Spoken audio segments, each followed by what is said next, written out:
Taarifa ameandika msanii wa Bongo Flava, msanii wa muziki wa rap pamoja na Bongo Flava Rosary. Anasema kwamba kama Watanzania ni wangapi tunaweza kusema tunaifahamu katiba yetu kwa kina. Je, kwa nini hiki kitabu katiba kitumiki kwenye mtaala mashuleni? Sasa basi utawezaje kuwajibika au kulinda katiba usioifahamu? Anauliza swali. Katika maisha kuna vitu vitatu ambavyo tuna jukumu la kuvitunza, pia kuwafunza watoto wetu tunavyowalea. Namba 1 anasema ni utawala mkuu, akaweka dash kwa maana ya Mungu.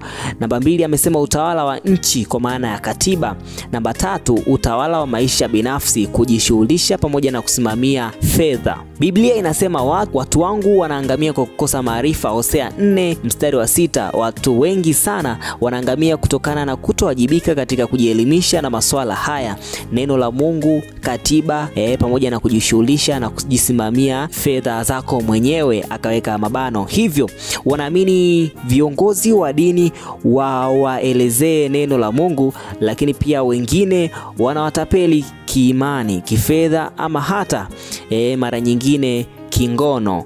Ameandika hivyo Rosary. Vingine viongozi walinde haki zao za msingi, wanaishia kukosoa haki kwa kutokujua haki zao, lakini pia kwa kuamini walimu mashuleni wawafundishe namna ya kushughulika na kumudu fedha, akaweka mabano. Wanaishia kuwafundisha kuwa watumwa wa ajira. Wapo watumishi wa masuala haya, viongozi wa dini pamoja na utawala wa walimu ambao ni waaminifu na wanajitoa pamoja na kujituma katika huduma zao, ila sio wote. Hivyo ni jukumu lako mwenyewe kuweza kufahamu kabla ya kufahamishwa, ili kuepukana ama kuweza kurubuniwa. Leo nimeamua kusoma katiba ya Jamhuri ya Muungano wa Tanzania ya mwaka 1964, ukurasa wa 4 hadi wa 25, kurasa moja mpaka nyingine. Anasema una wajibu wa kuifahamu katiba kwa sababu hizi. Namba 1 inaweka misingi ya utawala nchini. Namba 2 inaelezea haki na wajibu wa raia pamoja na wajibu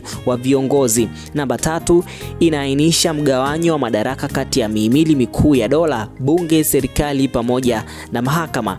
Namba 4 inaonesha muundo wa serikali kama vile uraisi, serikali za mitaa pamoja na mengine. Katiba ya Jamhuri ya Muungano wa Tanzania ina sura 10 na kurasa 209 kulingana na kifungu cha 18 na kifungu cha 26 cha kwanza pamoja na cha pili. Kila Mtanzania ana haki na wajibu wa kuifahamu pamoja na kuweza kulinda katiba ya nchi ya Tanzania. Kadri ninavyosoma nitawafahamisha ninavyojifunza. Mungu ibariki Tanzania. Hayo ni maneno ya kwake Rosary, msanii wa rap kutokea nchini Tanzania, ambaye amekuwa akitoa maoni yake tofauti kulingana na mwenendo wa serikali. Bila shaka kutokupendezwa na baadhi ya maamuzi ambayo yamekuwa yakifanyika, lakini pia kupinga baadhi ya viongozi pamoja na kutoa maoni yake kadri anavyokuwa anaona. Huyu ni Rosary, ametoa maoni yake, lakini pia kuna wasanii wengine pia kama vile Motra the Future, Lukamba pamoja na wengine tumekuwa tukiona kadri siku ambavyo zinazidi kwenda kuelekea uchaguzi mkuu tarehe 29 Oktoba,